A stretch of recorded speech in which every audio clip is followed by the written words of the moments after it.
Hey everyone, we're going to go ahead and get started.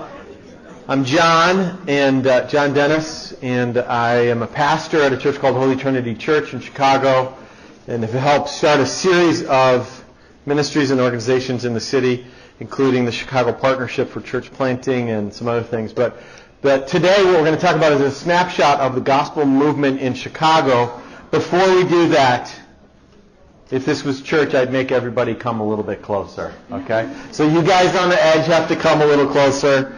And David O'Toole, you got to bring your whole posse, all right? Bring them all with you, all right? Bring them a little closer.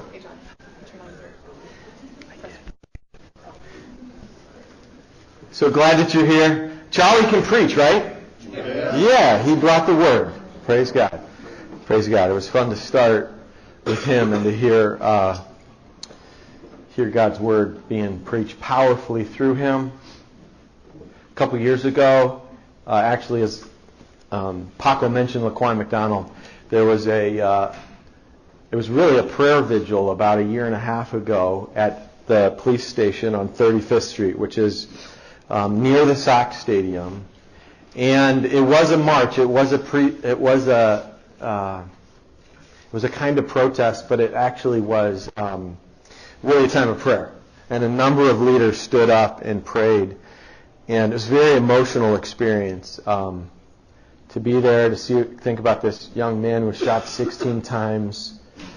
The guys that broke open the video that opened the case are two completely unassuming guys, a guy named Will Calloway and a guy named Brandon Smith. Will Calloway is he's a street activist, basically, but he doesn't really know what he's doing, kind of. I'm just saying he's just trying to do something out there, and he recruited a white non-professional journalist to be the one that sued the city for the Freedom of Information Act, and then the video was released. So these two guys that no one knows who they are worked together, and this video was released. And then, anyway, I had a very emotional experience praying on that day, just weeping before the Lord, saying, Lord, please raise up more leaders in our city. And where are the leaders that bridge the divide, that all people of different ethnicities are willing to follow? And thinking back, I know many people hated Martin Luther King Jr., but there was a sense in which he was able to rally people, and so that in a specific moment that the Lord, in a specific moment, he stepped into a gap of leadership and led a whole bunch of people. Anyway, in some ways, I do feel like the Lord is raising up Charlie Dates in our city at this moment, that he is a unifying voice. He says hard things, but he is a man of the gospel and a man of the word, and so the Lord has really blessed Charlie's ministry. He did a revitalization at a church called Progressive Baptist Church, which is right near the Sox Stadium, and anyway, praise God for that. So I'm really thankful that you had the chance to hear him speak. Today what's happening is there's kind of snapshots of gospel movements in different cities. That's what some of the breakouts are going to be, and there's a few leaders that are here, and these guys are going to come up in just a moment. There's 6 of us that are going to come up, and I'm just going to let them tell you a little bit about what's happening in some of the different ministries that are going on in Chicago. My own sense is that there is a sweet spirit of collaboration in Chicago. There is certainly socioeconomic division and ethnic division, racial division, and hatred and hostility. But I also believe that there's a spirit of leaders and individuals who are saying, we have something that's more powerful than what divides us, and that we can stand together for the sake of the gospel. And some of the leaders that are here are leaders that are leading in that. So I'm just going to pray for us, and here's the structure, here's how it's going to work. I'm going to try to give you an overview a little bit of what the city of Chicago is, what a gospel movement is, what we're trying to see happen, and where we think we are in that. Gets a tiny bit theoretical in it. And then these guys are going to just come up and talk about what's happening in different parts of what some people call a gospel ecosystem, or what some people just call a gospel movement. So I'm going to pray, and then I'm going to walk you through a couple things together. So will you bow with me? Actually, Michael Allen, come on up here. Will you pray for us, brother? Glad to. Okay, let's pray. Father, we love you. Thank you so much for your amazing love that because you first loved us, we have the opportunity and the call to love you and love one another. And God, we thank you for this conference. Thanks for those that are gathered here right now and John's leadership. We ask that you would continue to teach us what you would have us to learn, and then help us to practice what we know is true. In Jesus' name, amen. Amen. Amen. I'm the chairman of the board of Together Chicago, and Michael is part of that, one of the co-founders, and David Dillon. But I found in the board meetings, which are quite diverse, that when it's time for someone to pray, I usually ask an African American to pray, and that really, this is a Jamaican American, but I appreciate you praying for us. So they bring the heat. So the snapshot of the gospel movement in Chicago. I want to think for a second about what a gospel movement is. So the words are chosen carefully. When we think of the gospel, we tend to think of the content of the gospel. So if I were to ask you to turn to a text, say, on what is the gospel, you might turn to 1 Corinthians 15, where Paul says, for what I received, I passed on to you as of first importance, that Christ was crucified for our sins according to the Scriptures, that he died and was buried, that he was raised on the third day according to the Scriptures. That's the content of the gospel. But when you read through the New Testament, you also realize that it is not merely content, but it is God's power in the world. So another way to think about what the gospel is, another facet of the gospel, is it is the way that God is working in the world today. It's how he has decided to work. And so a few texts, for instance, in 1 Thessalonians, it says, so I just want you to see the power side of this. When the Bible speaks, when the New Testament speaks about the gospel, it speaks about it as this not unquenchable power, but something that cannot be fully controlled or harnessed by God's people. So, for all you know that he has chosen you, this is the Apostle Paul saying how he knows the church in Thessalonica is a true church, because we know that he's chosen you because when the gospel came to you, not only in word, it came also in power and in the Holy Spirit, full of conviction. And then he says, the word of the Lord sounded forth from you in Macedonia and Achaia, but your faith in God has gone forth everywhere. In other words, the gospel has a power to it that moves beyond just the church walls. That if our confidence can be in the gospel, then we can see something we might call a gospel movement. Or, of course, Romans 1:16, I'm not ashamed of the gospel. Why, Paul? Because it is the power of God for salvation, first for the Jew and then also for the Greek. What he's pointing out there is that God's dynamic activity in the world is something that's a message, but it is more than just a message. It is something you might call dynamic power.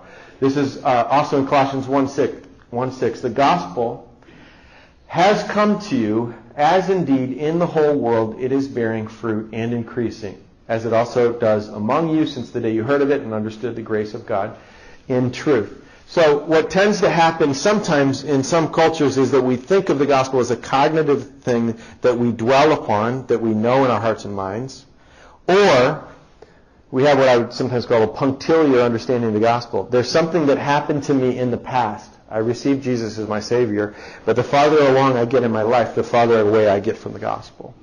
When in reality, the way to think about the gospel is that I'm having a continuing understanding of the holiness of God and a continuing understanding of my sinfulness, so that the cross gets larger in my life the farther on that I get.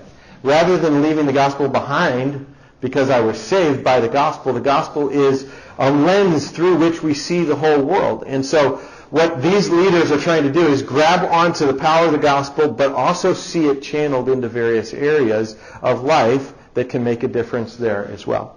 So we're thinking about gospel movements, and the question that we've been asking some of us is, what would it look like to see a gospel movement in the city of Chicago?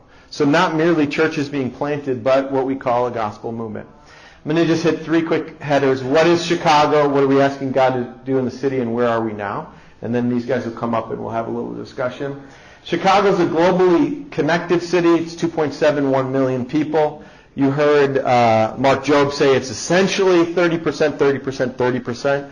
It's actually 32% white it's like 31.3% African American and 29% Latino. So it's almost one-third, one-third, one-third. It's 6% Asian, and the rest is other. So Chicago is very reflective of the ethnic diversity of the rest of North America. It's also, it's 9.5 in the metropolitan area. So this is one of the areas that it gets a little confusing to talk about what a city really is, but it is also one of the areas, and we won't go into this too much, where there's a division between the urban core and those who are outside the urban core. In other words, most of the wealthy large churches are in the suburban metropolitan area. Most of the less resourced churches are in the city of Chicago. And that's not entirely true, but one of the things that we're working on right now is building urban-suburban partnerships, or urban core and then metropolitan partnerships, in order to see the gospel really spread throughout the city of Chicago as well. It's also post-Christian in the sense that it is a highly Catholic city. Many African Americans and many Latinos have been raised in religious backgrounds, usually African American on the south side or on the west side. Somebody is maybe coming from a Pentecostal background or a Baptist background, but there is at least some sort of residue of, often I'll hear someone say, well, my grandmother took me to church from when I was a young age, and maybe I either continue to go to church or I'm no longer going to church.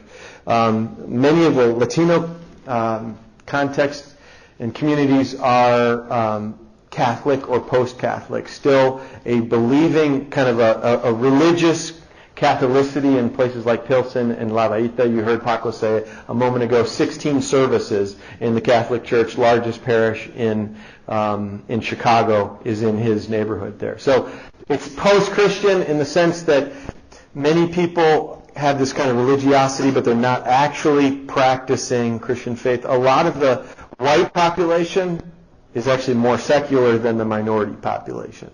So in a neighborhood, I live on the south side, I live in Hyde Park, and African Americans will greet me as the Reverend or Rev or Hey Pastor, and it's meant as a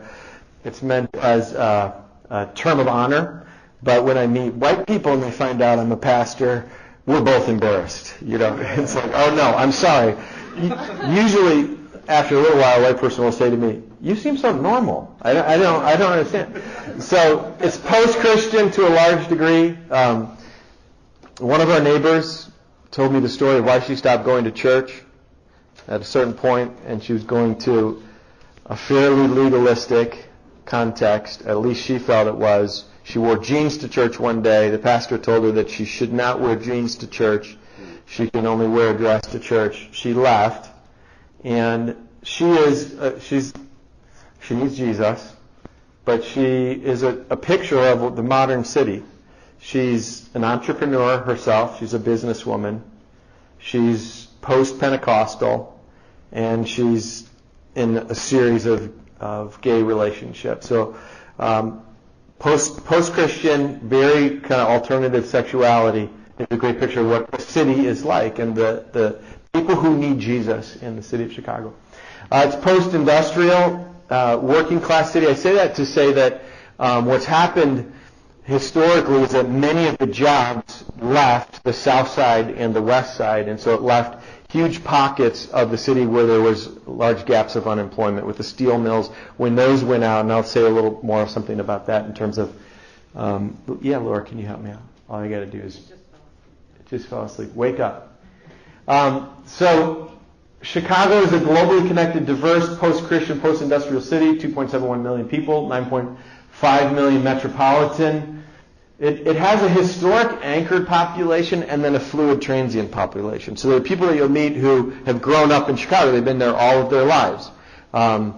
Thinking of a guy in Bridgeport, he's post-Catholic, doesn't go to church anymore, identifies as Catholic, comes every once in a while to hear the gospel preached or because he's friends with somebody, but really is mostly just Catholic in terms of the community. He's sort of an anchored urbanite. Then there's the global flows of how cities are connected produce people who are only in the city for 3 years and then they move on to another city. So we very often will now hear, Holy Trinity was established 20 years ago, and we'll have this conversation. Yes, I was at a wedding in New York. I met someone from Boston, and they told me to go to Holy Trinity in Chicago, and they move here. But they're only here for 3 years for a medical degree or a business degree, and then they'll move to New York, LA, Seattle. So two sort of populations, one that's very transient, and then one that's been here for a very long time. Another way to think of it is that Chicago has two sides, the global and the gritty. I love the statement that Noah Tolley said in terms of this facade and then the backstage that is in the shadows. It's another way of saying this. There's a global city that everybody knows.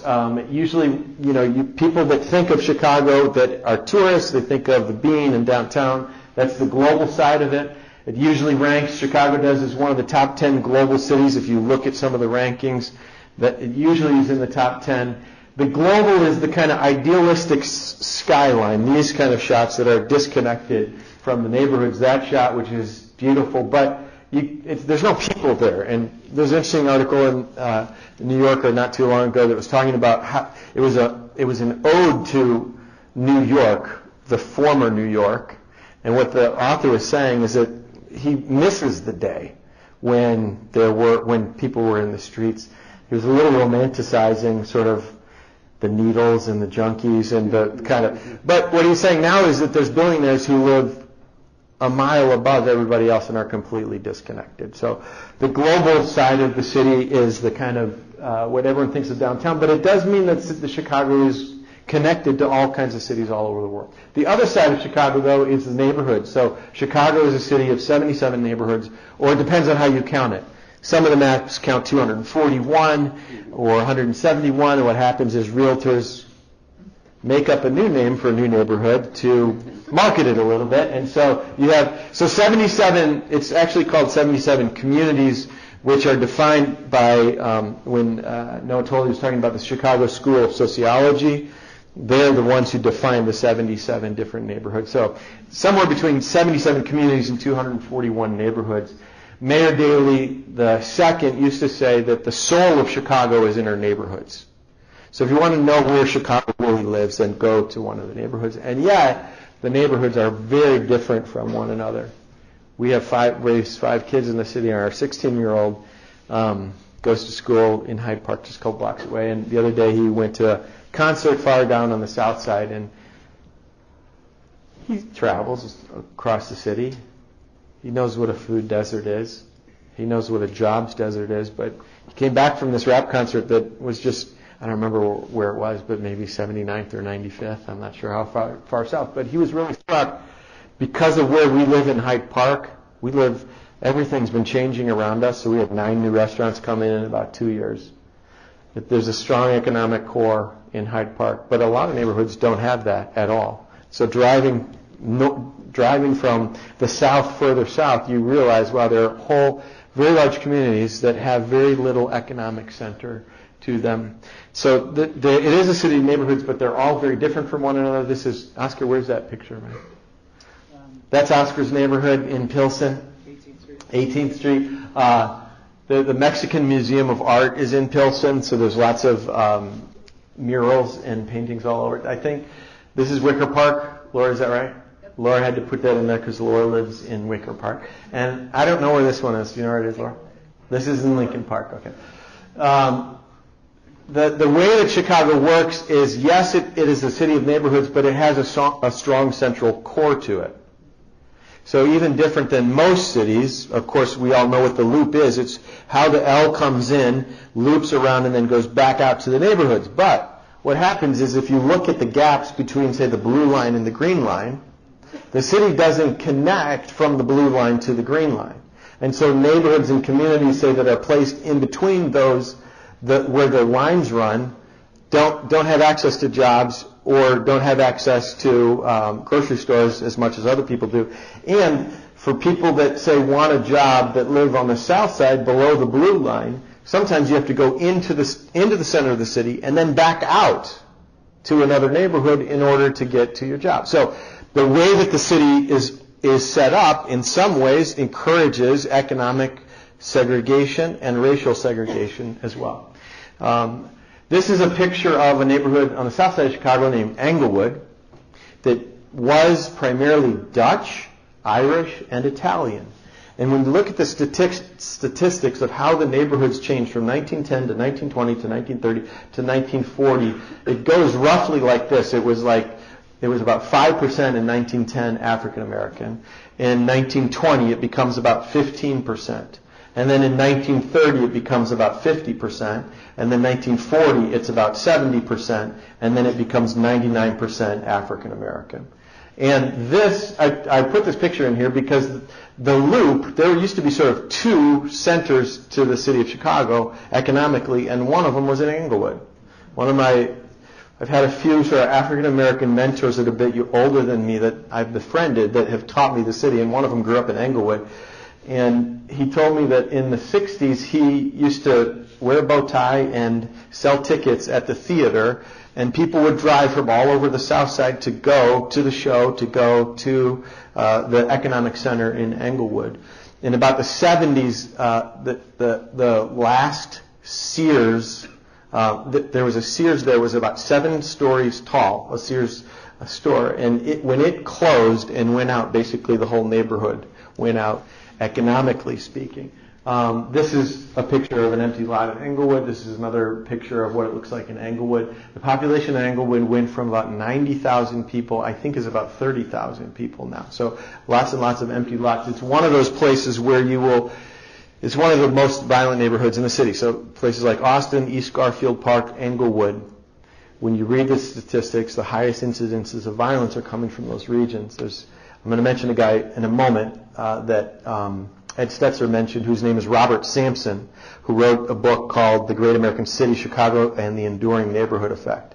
But one of the things that he says is, this is in an article on violence in the New York Times, he points out that the highest concentrations of violence usually come with 3 factors in play. So one is it minority? 2, is it low economic? But the third one is it segregated? So in New York, for instance, 11% of the population lives in a homogeneous neighborhood. But almost all of the 11% in New York is living in a middle class or an upper class white neighborhood. In Chicago, there's like 23% of people who live in homogeneous neighborhoods, but it's almost exclusively minority, low income, and segregated. So there are friends that I have had in Englewood, for instance, who would tell me they've never been from Englewood to the center of the city. Never actually been to the lakefront, even though it's hardly very far away. So the economic segregation and the racial segregation is part of what creates this kind of concentrated pool of poverty that is resulting in the kind of violence that we see. This is a picture of where the Robert Taylor homes once stood. It's a former community of over 25,000 people. Now, the second Mayor Daley, when he put up the Robert Taylor homes and some of the other high-rises for the poor, called them filing cabinets for the poor. First Mayor Daley, thank you. First Mayor Daley called them filing cabinets. Yes, that was from the American Pharaoh, that statistic, and thank you for correcting me. Called them filing cabinets for the poor. In the sense, it's like out of sight, out of mind. But the social disarray and dysfunction in those communities that started out with this kind of idealistic picture of a community working together was heartbreaking. This comes back into the story that we're working on right now. 3 of the guys that are here, Brian and David and Michael, can tell you a little bit. Am I not allowed to say this? You can tell me that. Okay. We're in conversation with the city of Chicago for them to basically give this land to a group of investors to bring in about 600 jobs, and then also to build housing, not low-income housing, just houses around that will be sold to actually some of them will be people from Charlie Dates' church, because this is not far away from where Charlie lives. So this picture is a picture of where a community is basically left, but There are no jobs, very few jobs sort of around that area. This is a book I was mentioning, The Great American City. And this book's really hard to read, so if you want to buy it, go ahead and buy it. It looks good on your shelf, but it's very dense to read. There is a 10-minute, 12-minute video by the author's name is Robert Sampson, and it's on Chicago Ideas. I think it's from like 2012. It's very easy to digest, and I'm just going to show you a couple slides from it. But he does something different than what most sociologists do. So most sociologists will look at a whole city or the whole country or a neighborhood. What he does is he looks at the whole city and every neighborhood. And he's looking at how each neighborhood is distinct from every other neighborhood. And what he's doing is measuring two things in every neighborhood. So one of the things that he measures, for instance, is violence and well-being. So all he wants to, and child well-being, I should say, what he wants to know is there a correlation between the violence in the city and the well-being of the child? And what he finds is yes. Now that might not surprise us, but he does this with all kinds of really intriguing measurements, just puts the two of them together. A second one that he does, this is related to racial segregation and then change in poverty. So what he does is he looks at how homogeneous and low income is the neighborhood, and then how much did it change in terms of poverty over time. So part of the implication of this is that there are neighborhoods in the city of Chicago that have been disinvested for 50 to 70 years, and that's not an exaggeration.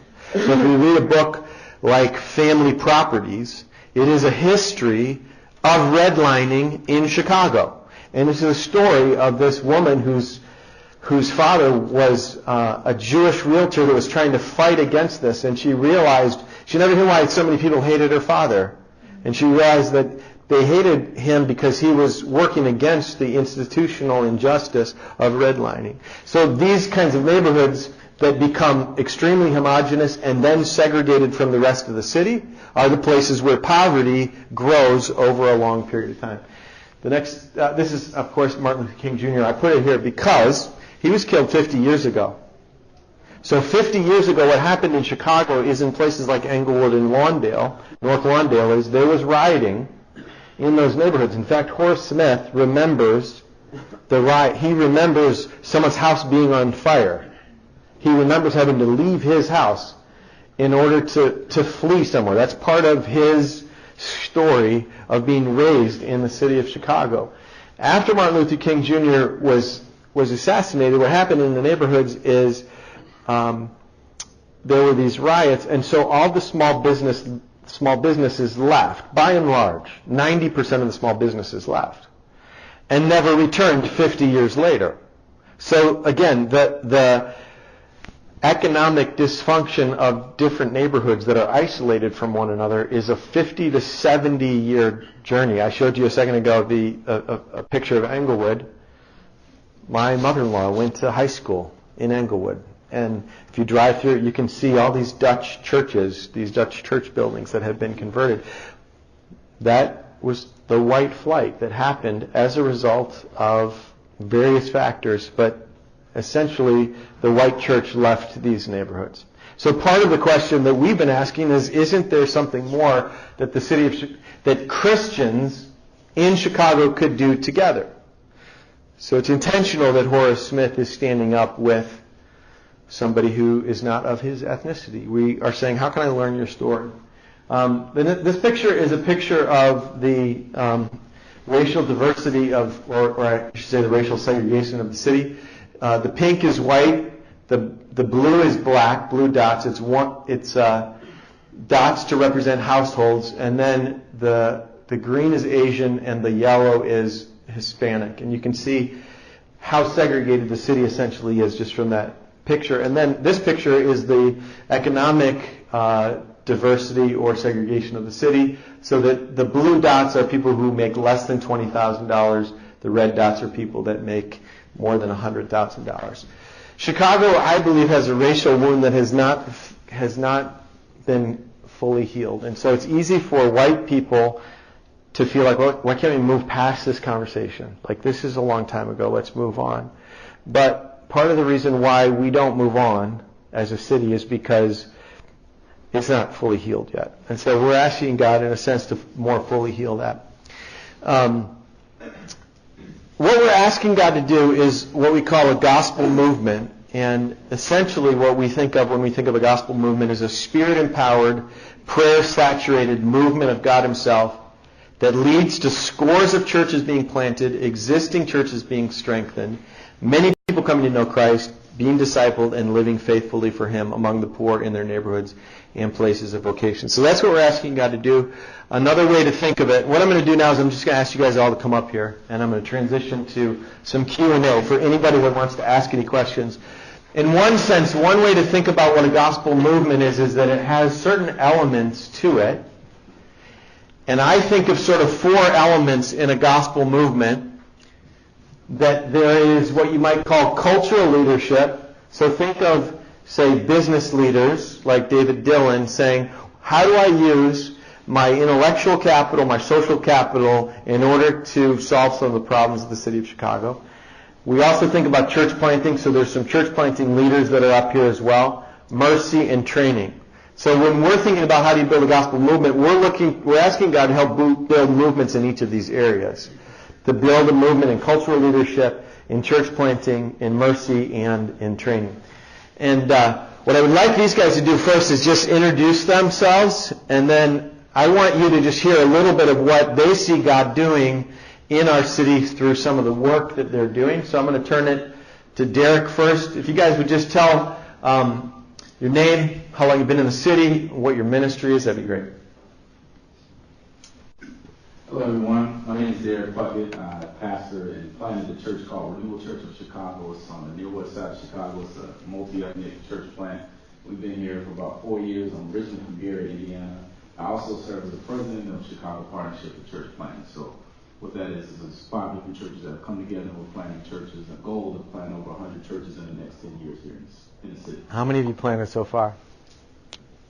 About 25. 25. Yeah. About 25. So, that's great. I'm David Dillon. I'm a businessman. My day job is working in the tech industry. I've actually started a series of software businesses, and God's blessed that. But about a few years ago, my heart really was broken for the challenges of the city, and God led a group of us to come together to form something called Together Chicago. God's using that in a lot of ways, and I'd love to talk more about that. My name is Michael Allen, and I Wear a few different hats? I do. Okay. The most important one is that I am a child of God. Amen.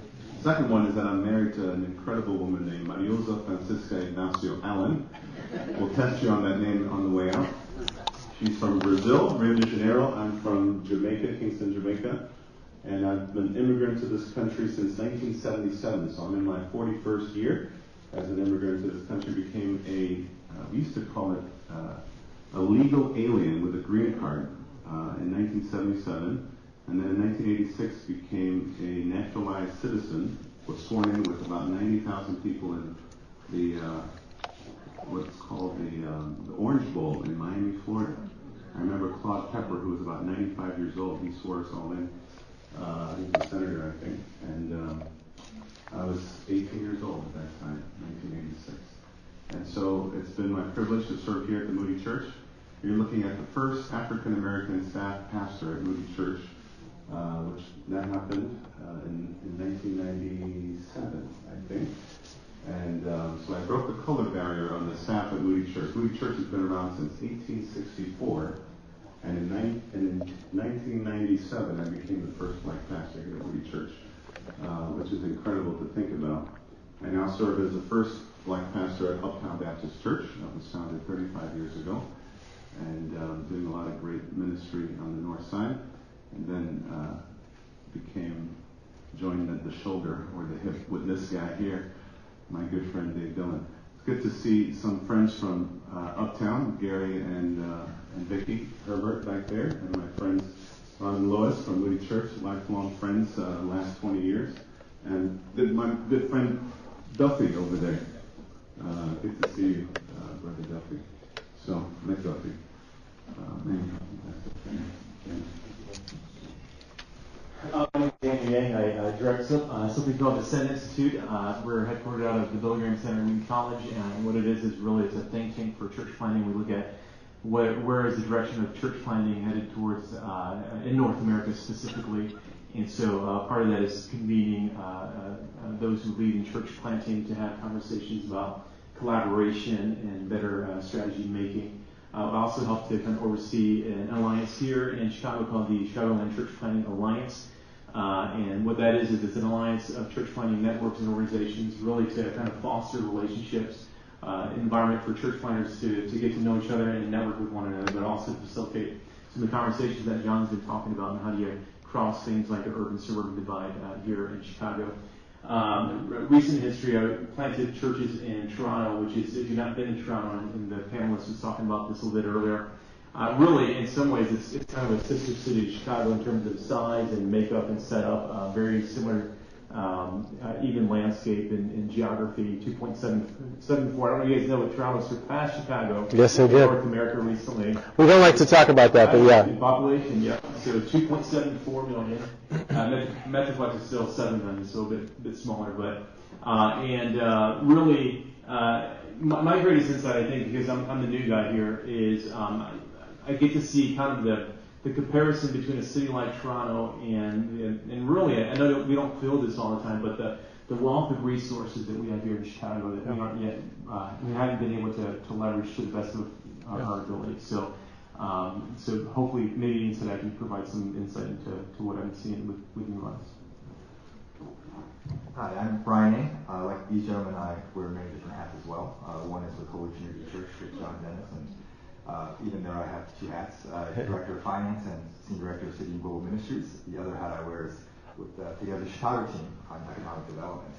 And just to kind of echo what John was saying earlier, the wounds are still very raw. I grew up in Bridgeport, so it's actually where Daily comes from. But there's the Chinese community, there's the Hispanic community, there's the Irish Italian community, and there's the Black community. And even now, I was hearing that one of the politicians they wanted to block off one of the main arteries on 31st Street because they didn't want any of the crime coming from some of these Black communities into their Irish Italian community. So that is still very real. Good afternoon. Buenas tardes a todos. Soy Oscar. I'm Oscar Leiva. Was born in El Salvador, came to the States when I was 4 years old. I now serve as the lead pastor at the Hillside Congregation for Holy Trinity Church. We've been there for 3 years. I also serve on the board with Neapolis, our global church planting initiative, and just started with City to City as a lead catalyst here for Chicago. And really thankful for the work that God's called us to do. Just to piggyback on that kind of the wounds deal, I think it's really important to think about, if you think about people who face trauma, that one of the main diagnoses is PTSD, right? And so if you don't deal with PTSD, people who face trauma, it only gets worse. And that's I think what the presentation here is all about. If we don't solve and at least think about and pray about these kind of racial wounds, it's only going to get worse. And so the church, we must wake up. We must be the proponents of this kind of gospel work for the next generation. Oscar just said that he's helping with City to City North America. So part of what City to City has been doing is trying to develop training hubs in 4 cities: Miami, LA, the Bay Area, and San Francisco, and Chicago. And what's happening is now we're trying to see if we can help use those cities to reach out to other cities that don't currently have trans-denominational networks. So there's 9 cities that Oscar is in conversation with outside of Chicago to see if there's ways that we can help convene leaders and catalyze things. I want to ask a question on the idea of Together Chicago. There's something called collective impact, and I'm wondering if David or Michael, if you just say what that is, especially in the economic development area or in Mercy. What's collective impact, and if we wanted to learn more about it, where would we find out about it? Thanks, John. It's a great question. That whole term was unfamiliar to me until just a few years ago. And there's an article from Stanford. There's a well-known publication kind of in the philanthropy space called SSIR. And they came out with this paper in 2014. They kind of defined this notion of collective impact. That paper is actually on our website, so if you want to look at it, it's really still a great paper. Collective impact is sort of this notion that there's common ingredients that have to be there for change to happen.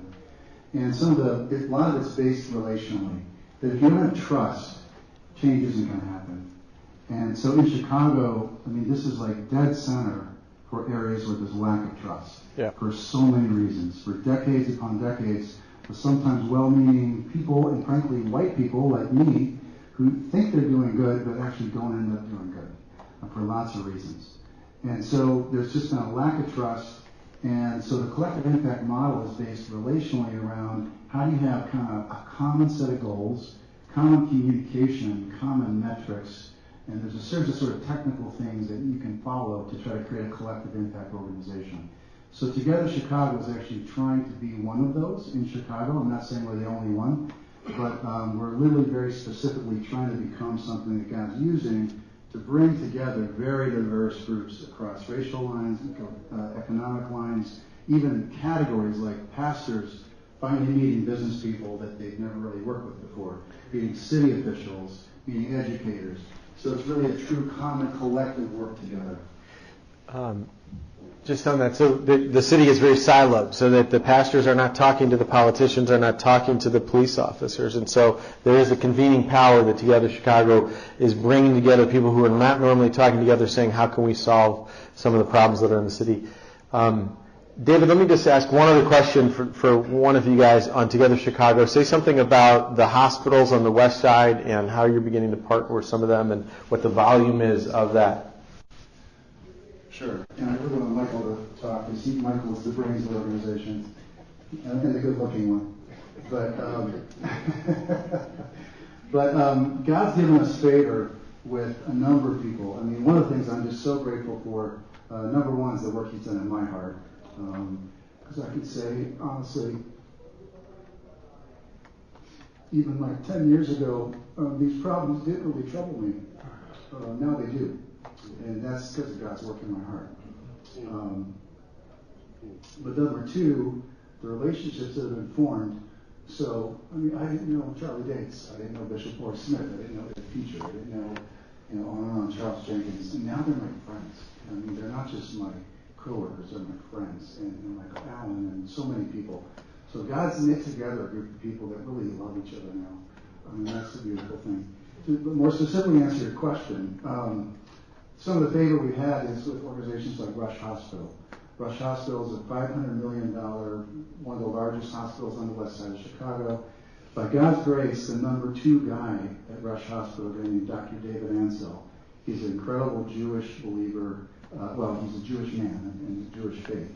And he cares deeply about the plight of the poor and the impact that poverty has on people in New York City, to the point where he's kind of devoted his life to this. He wrote an incredible book I highly recommend called The Death Gap.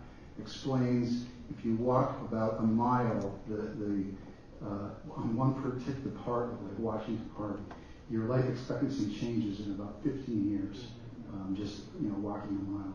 But anyway, so that hospital found out about Together Chicago, what we're trying to do, and we've kind of had a meeting of the minds to say, let's work together.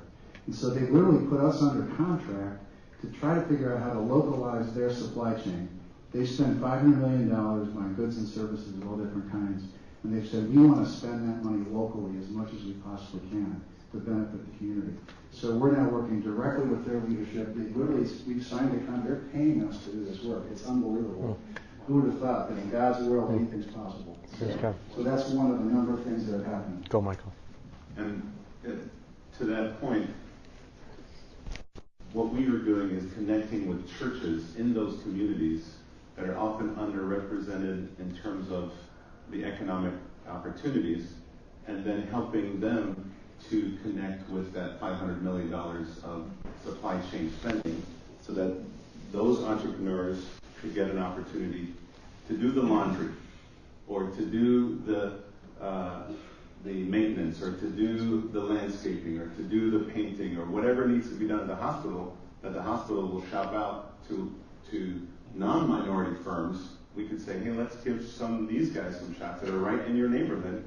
And so the hospital is saying, we want you to do that. You have the contacts, you have the favor, so go for it. And some of that relates again to this isolation and segregation. So back to what Robert Sampson, another thing that he measured in neighborhoods is, well, all of us would think that the higher the concentration of churches, say, the lower the violence. But if you drive through many, many neighborhoods, it goes liquor store, dollar store, church storefront. And so what he measured in some of the neighborhoods is what he calls efficacy and then trust. And he found that if there was no relational efficacy between people and there was a low sense of trust, that's where the highest violence was.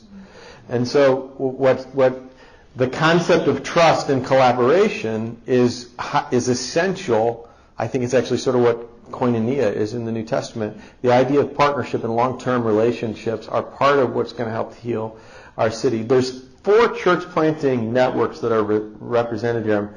I'm going to ask a church planting question for Derek and Daniel and Oscar. Derek for Chicago Partnership, Daniel for the Alliance, and Oscar for City to City. How do you see church planting fitting into what's needed in a city like Chicago? What's its role? What's your vision a little bit for what you would like to see happen? Some of the people here are related to church planting, not on the economic side, so just say something about that. Well, church planting plays a huge role in terms of a lot of things that you just talked about. And we had a meeting this morning. You've heard throughout this conference, but when you bring new churches into areas, it brings a sense of newness, if you want to say, or renewal into an area. So for our church planters in particular, we kind of even said we wanted to plant a multi-ethnic church. So we look at that same map that he had up there of the dynamics of the city and said, well, where are the areas of the city where people do come together? And then actually studying the city in a new light where someone else that might have been here for a number of years might not be studying the same way that we can. So I always tell church planters, and including myself when I came in, I wanted to be a learner of the city, a student of the city. So not have all the ideas or have all the answers to everything, but what does the city need? And when we came in and said we need a multi-ethnic church, so what that looks like too in a lot of ways. So as the president of CCP or Chicago Partnership for Church Planting, we want to see a new church in every neighborhood, and we want to see multiple churches planted throughout the city that are not necessarily the same churches that are in the neighborhood, if that makes sense, but they're adding something new to the neighborhood and revitalizing in a way. So, and that happens on 2 different fronts. That happens at the church, a new church, but it also happens revitalization in churches that are already there, which are 2 different things, and it requires 2 different types of leaders. So we want to be a part of both of that, but we want to see the city renewed through what's happening in the neighborhoods, and the church planter kind of already comes in with that lens to see something happen, renewal or revitalization in the neighborhood. So church planting to me it plays a big role in a lot of the things that we saw that John has already talked about in seeing the city renewed and revitalized when it comes to church planting. That's good. Thank you. Daniel? Yeah, that's a great question. Maybe to rephrase the question in a way that I constantly kind of think about is, why do we need more churches, or do we need more churches?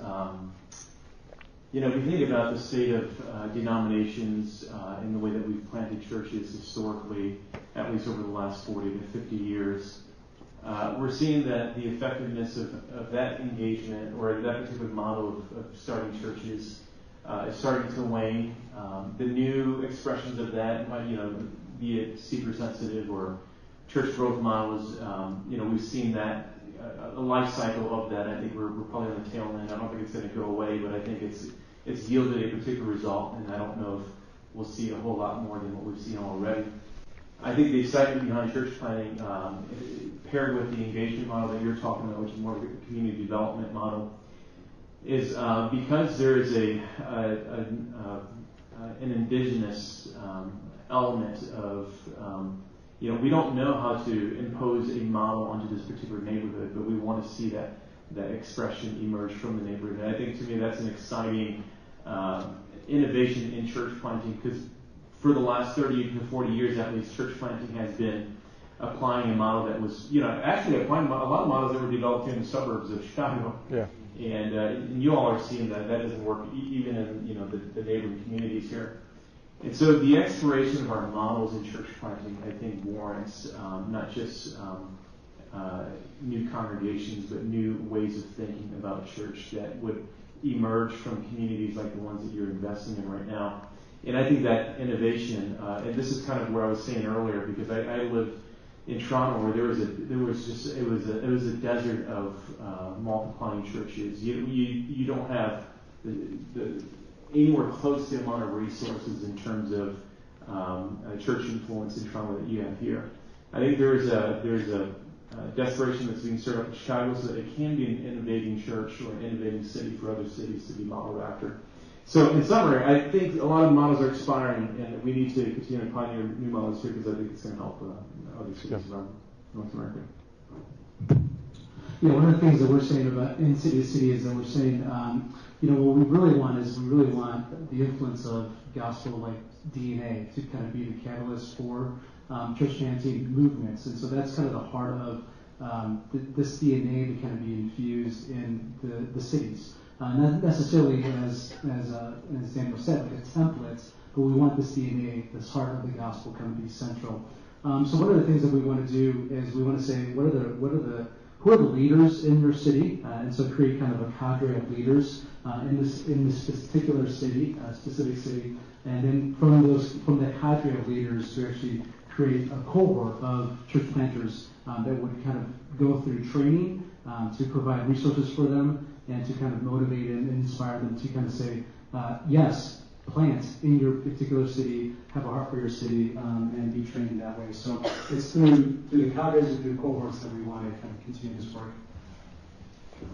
And there's some very exciting things happening in those cadres and cohorts that I don't have time to tell you about. Let me just ask if does anybody in the audience want to ask a question of anyone that's here?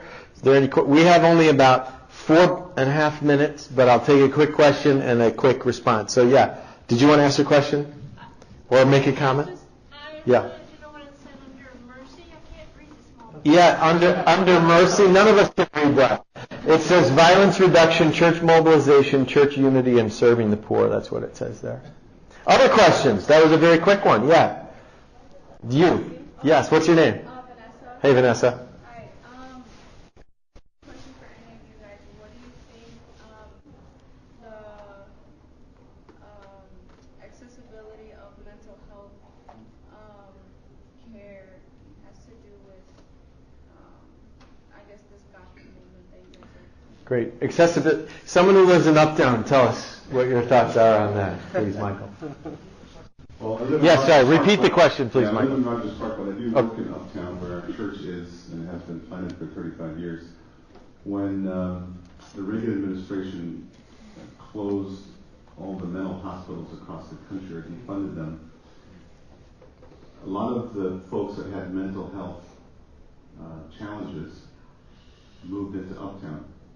And so Uptown, per capita, in any neighborhood of Chicago, has the largest number of mentally ill patients living and serving there. And some of them are part of our church.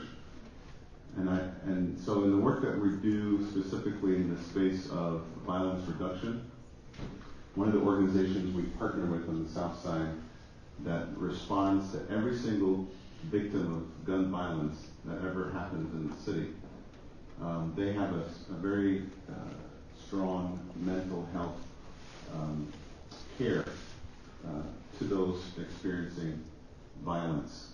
Those are the victims of violence. And so they have an ongoing care to those families and victims who survive violence. And it's very important. And we're learning in the work that we're doing with Together Chicago how important mental health care is. And so without question, part of what it means for the gospel to have an impact is for us to think about mental illness and have a plan to address it in a holistic way. And so that's very important.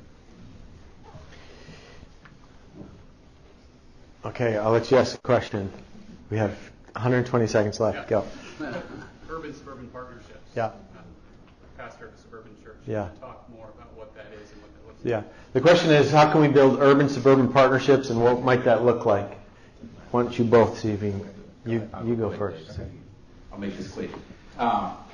It's one thing that we're working with and working on specifically, myself and Danny Yang up here. So there hasn't been a whole lot of partnerships, and I think there's a disconnect between urban churches and suburban churches, and how do we actually work with one another.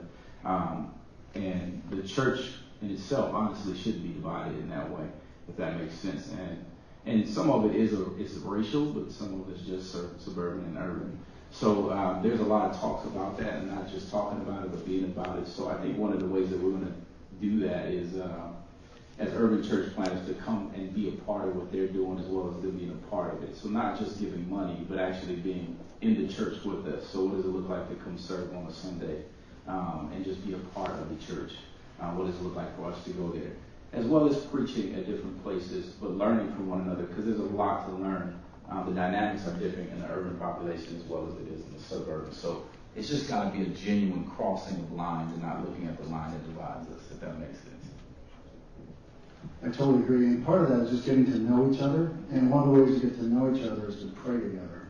And so one of the things that Together Chicago and its sister organization called Chicagoland United in Prayer, we've been doing a series of concerts of prayer on a regular basis. And there's another one coming up in January. We expect to get 2,000 people at Bishop Horace Smith's church. We had 2,000 people at Moody Church here not long ago. So, I mean, God's been bringing, and these are racially integrated groups of people praying together in teams, urban, and a lot of suburban folks are coming to that, and it's been a huge thing. In addition to that, there's all kinds of ways to volunteer. So you might not live in the city, you might live in the suburbs. I live in the suburbs, but I work in the city, and I can get deeply involved in the city, regardless of where I live. So, I mean, there's so many ways to get involved. It's just a matter of getting to know each other. We want you to be encouraged about that God is alive, that He's at work in Chicago. There's a lot of stories you hear about Chicago. There's some stories you don't hear very much. There are a lot of stories represented by these leaders here. So we're encouraged. I like to think about Matthew 9:35-38. Jesus looking with compassion upon the crowds because they're harassed and helpless, like sheep without a shepherd. But then He changes the paradigm and says basically where the need is the opportunity. Pray to the Lord of the harvest. The harvest is plentiful, the laborers are few. So our hope isn't in these leaders. Our hope is in our King, the Lord of the harvest, and we're praying that He will bring a harvest in the city of Chicago. Thanks for being here. It's dinner time, and then you have a little break, and then back to the main session. Tim Keller will be speaking then. If anybody wants to come and say, David has something else to say, if you want to talk to any of these guys, they would love to talk to you. That is true. Just a quick plug. This is Together Chicago. A shameless plug. Michael and I are doing a presentation tomorrow at 10:30 at the breakout. So please join us. We'll tell you a lot more about what's going on. And Derek's doing one on church planting as well. Yeah. Clap for these guys. Thanks for being here, everybody. Enjoy the rest of the conference.